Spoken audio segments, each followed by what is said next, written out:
At one point or another, most every writer will come to the same conclusion. Writing is hard. It takes time, patience, creativity, and grit to come to the writing desk day after day and churn out word after word. And since novels are marathon length projects, our increasing word counts don't often increase fast enough for our perfectionist spirits. Sure, we may turn to inspirational quotes from writers we love and respect, words from which to pull persistence when we feel wholly under-equipped to persist. But we turn to those words while complaining about how hard writing is, and maybe even resenting those inspirational words just a little because they reflect insecurities about our writing. What's 500 words in a day when a book needs roughly 80,000 words? How can we be content when progress calls in small bites that leave us hungry for more? Yes, writing is hard, but a good process makes it a little more palatable and a little more peaceful. Transformation of most any kind, be it developing yourself as a writer or changing your lifestyle habits, starts with intention. You must get clear on what you want to do and why. But intention without action is just wishful thinking. So, right after clarifying those intentions, it's time to establish good behaviors. Now, I know as well as anyone that establishing good behaviors or changing behaviors for self betterment out of the blue is hard. Humans are creatures of habit. We like what we like, dislike or distrust what we don't, appreciate routines and schedules, muddle through moments of discombobulation, and try like heck to keep our heads firmly attached to our shoulders while doing it. Changing behaviors, especially behaviors we've established over decades, is uncomfortable. While we want to believe that negative emotions like regret, shame, and fear should catalyze durable behavior change, the opposite is often true. We can't berate ourselves to better habits. Negative emotions can trigger self-analysis too soon, cause us to believe we're transforming the wrong way, or to focus on everything we're not doing such that we become unable to do anything at all. Negative emotions drive us to overwhelm via comparison and navel gazing, but it doesn't have to be this way. Calling forth positive emotions to prepare yourself for the big change begins with your philosophical raison d'être, your reason to be, or in this case, your raison d'écrire, your reason to write. Why do you want to write that novel? And for whom? What do you want to say? And why? If you don't have a good reason for writing your novel, a reason you accept as wholly true and good, you will not prioritize the time to write. To establish a lasting writing process, then, means adopting real change. And real change needs personal and internally defined reasons for accepting the awesome challenge of novel or book writing. If you need help getting started, you can name your price, even if it's a goose egg, and grab my purpose roadmap for writing your novel from Gumroad. Jot down your intentions and takeaways and get to writing. And there's a link for you in the comments below. Several years ago, I went through a wild lifestyle transformation. My partner and I were looking forward to starting a family. I knew I needed to leave my soul-sucking corporate job, and I was overweight and had terrible lifestyle habits involving copious amounts of recreational vices and a passion for junk food. I was also addicted to caffeine and nicotine. Trying to quit both a coffee habit and a cigarette habit at once was immediately overwhelming. And on top of that, I knew I needed to exercise more and eat better and prioritize a sleep schedule that didn't leave me wan and groggy. I also knew myself well enough to know that sustainability was key to lasting change. As such, I chose only one thing to tackle at a time and started with tobacco. Every former smoker finds their way to quitting the habit.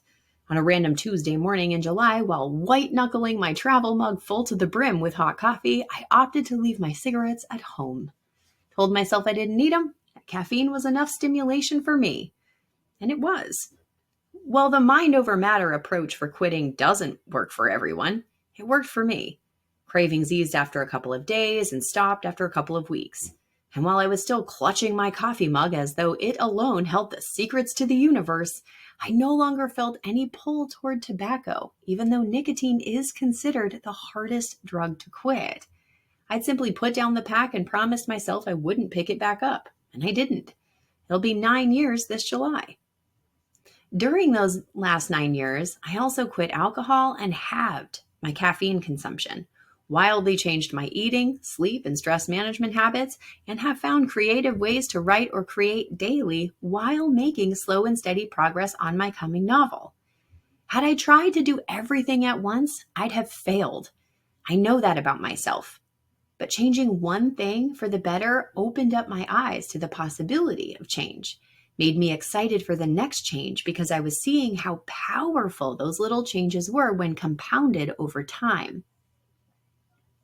When facing a massive transformation like become a writer or write a novel, break down the transformation into manageable and sustainable tasks, starting with what you know you can reasonably accomplish.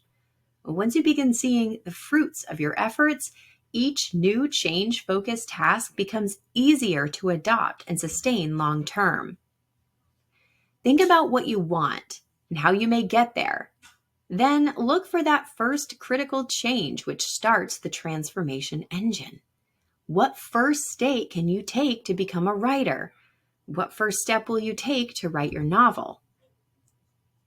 Maybe you reach for a catalyzing object to begin your writing time each day, be it a hot cup of tea, a stress squishy, a favorite composition notebook, a tarot card, or a hearty scream into the existential abyss. However you begin your writing process, you found your way to the desk and your document, and it's sustainable.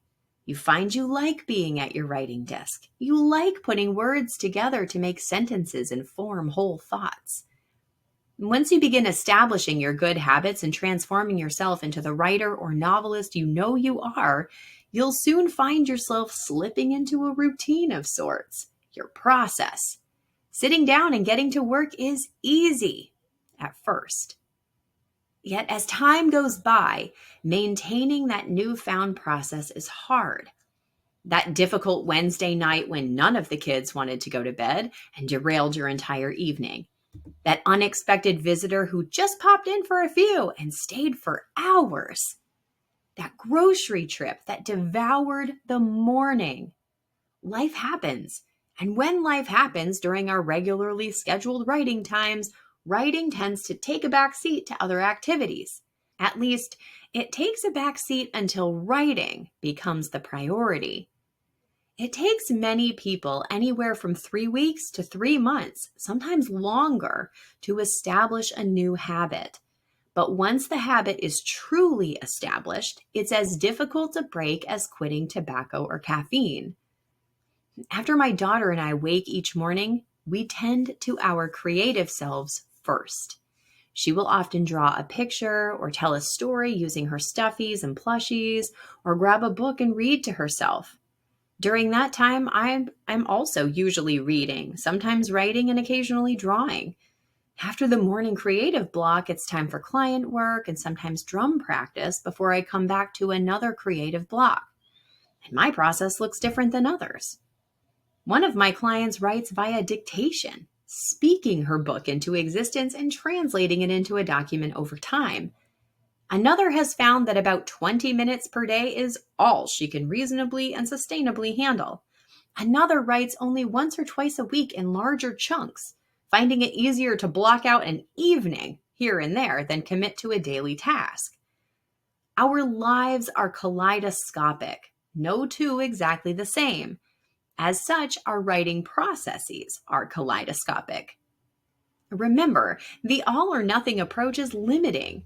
So look at your options and experiment via trial and error to find what works for you. Whatever your creative habit flavor, figure out what writing process is most sustainable and sink into it. Eventually, the act of writing alone, even when slower than you may have hoped or expected, will bolster your raison d'être and give you the good feelings you need to keep moving forward. I'd love to know about your writing process. What have you tried? What didn't work well? What process have you found that works best? Happy writing.